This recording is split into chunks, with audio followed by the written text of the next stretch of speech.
ମଞ୍ଚରେ ଉପସ୍ଥିତ ଅଛନ୍ତି ଶ୍ରୀମାନ ବ୍ରହ୍ମ ଅବଧୂତ ଗଙ୍ଗୁଧର ଭାବା, ଯିଏକି ଆମ ଗଣରେ ଉପସ୍ଥିତ ଅଛନ୍ତି। ଆପି ବାବୁ ବାବୁ କୁହନ୍ତି, ଆପି ବାବୁ। ମୁଁ ଛୋଟବେଳେ ଯେତେବେଳେ ଶୁଣିଲି ଆପି ବାବୁ, ପ୍ରାୟ ମୋର ମାମୁଁ ଘରେ ଯାଏ ସେପଟେ, ଆପୁ ବାବୁ ବୋଲେ କିଏ ମୁଁ ତ ଦେଖିନଥିଲି।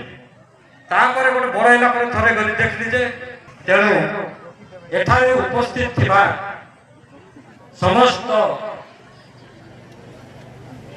ଭକ୍ତଗଣ, ଆସିଥିବା ସମସ୍ତ ମା ମାଉସୀ ମାନେ, ଏଠାରେ ଉପସ୍ଥିତ ଥିବା ମୋର ଯୁବକ ଭାଇମାନେ ଭଉଣୀମାନେ, ଆଜି ନୂଆଖାଇ ଅବସରରେ ସମସ୍ତଙ୍କୁ ମୋର ଗୋଟିଏ ଲମ୍ବା ଜୁହାର। ଯାଉ এইটা গোটে গোটে সুযোগ ଆମକୁ ଏଭଳିଆ ମଞ୍ଚରେ ଲୋକଙ୍କୁ ସଚେତନ କରାଇବା ପାଇଁ ଏଇଟା ଗୋଟେ ଗୋଟେ ସୁଯୋଗ। ଆପଣମାନେ ଯୋଉମାନେ ବି ଏଇଟାକୁ ଚେଷ୍ଟା କରିକି ଏତେ ବଡ଼ ପ୍ରୋଗ୍ରାମ କରିଛନ୍ତି, এই ପ୍ରୋଗ୍ରାମରେ ଅନେକ ବାବା ଆସନ୍ତି, ହିତବାଣୀ ନୀତିବାଣୀ ଶିକ୍ଷା ଦିଅନ୍ତି। ତତ୍ସହିତ এই ସମାଜକୁ ଆଗକୁ ନେବା ପାଇଁ, এই ସମାଜରେ କିଭଳି ଭାବରେ ଆମେ ବଞ୍ଚିବା, ଆମର ଜୀବନ ଯାପନ କେମିତି କରିବା, ତାକୁ ସଚେତନ କରିବା ପାଇଁ ଆମର ବିଭିନ୍ନ କ୍ଷେତ୍ରର ସମାଜସେବୀ ମାନେ ଆସନ୍ତି।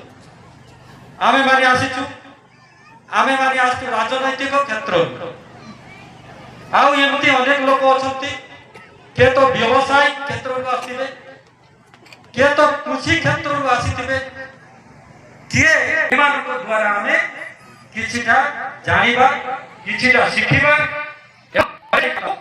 ପାଶୁରି ନ ଯାଇକି এইটা হচ্ছে গোটে। ସେଥିପାଇଁ ମୁଁ ପ୍ରଥମ କଲି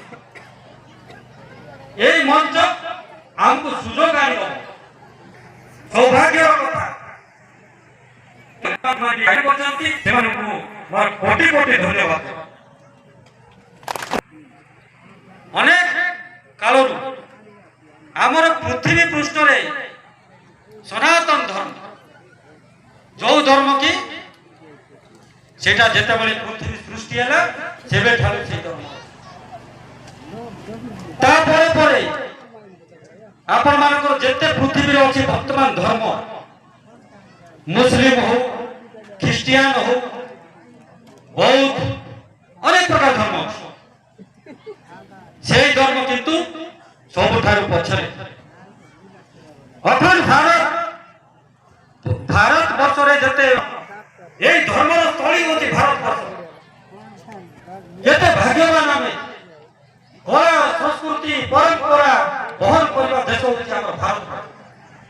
এতে সুন্দর এই সুন্দর দেশ, এই সুন্দর ধার্মিক স্থলীকে আমার এতে যে কলা সংস্কৃতি পরম্পরা নীতি নিয়ম ভরপুর আমার ভারতবর্ষ।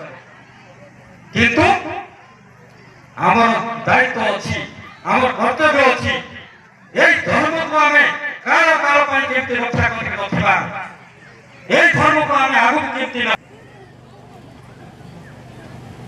ଭୀମ ଭୋଇ ସ୍ଥାପନା କଲେ, ସେବେଠାରୁ ଧୀରେ ଧୀରେ ଧୀରେ ଧୀରେ ଚାରିଆଡ଼େ ପ୍ରସାର ପ୍ରଚାର। ଆଜି ମୁଁ ଛୋଟ ଥିଲାବେଳେ ଦେଖୁଥିଲି ଗାଁରେ ଅନେକ ମହିମା ଧର୍ମର ଲୋକ ଏତେ ନଥିଲେ। ତାର ଅର୍ଥ ଧର୍ମକୁ ସେତେବେଳେ ଏତେ ଲୋକ ନଥିଲେ, ଆପଣେଇ ନଥିଲେ। ଧୀରେ ଧୀରେ ଧୀରେ ଧୀରେ ବର୍ତ୍ତମାନ ପ୍ରାୟ 20 ବର୍ଷ ହବ କି 25 ବର୍ଷ ହବ ତାଙ୍କୁ ଅଧିକାର।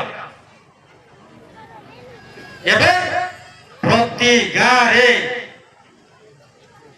এই অনেক ভাইମାନଙ୍କର ସଂଖ୍ୟା ବଢ଼ିଛି। মতো খুশি লাগুଛି। যেকୌଣସି ଧର୍ମ, ଆମର ହିନ୍ଦୁ ଧର୍ମ, ଆମର ଅନେକ ଧର୍ମ, ଇଏ ଅଲଗା ଧର୍ମ ନୁହଁ। हिंदू गोटे शाखा होची हमर अनेक महिमा तो एई धर्म को जो माने ग्रहण करूछंती ताकर नीति रीति नियम जाको भल लागला से ग्रहण कर आज देखबा गले कौनसी गाँ या बाकी नहीं यही धर्म सब जगह प्रतिष्ठा लाभ कर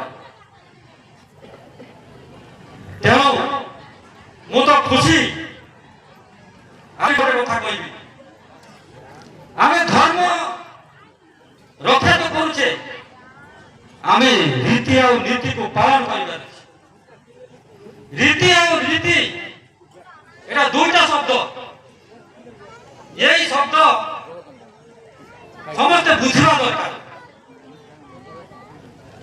नीति अर्थात आम नीति दिन आम अनेक महिमा धर्म जहाँ कौच आम से पालन करने को पड़ो रीति हूँ आमर परंपरा यहाँ को आज आम नुआखाई भाव में वर्ष को थे पालन करूँ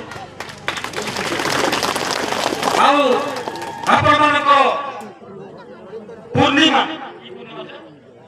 माघ पूर्णिमा वर्ष को थे यहाँ हूँ आम रीति आम रीति नीति को बासिबा नहीं धर्म भले हूँ आम जब कपड़ा नानी कपड़ा धरुचे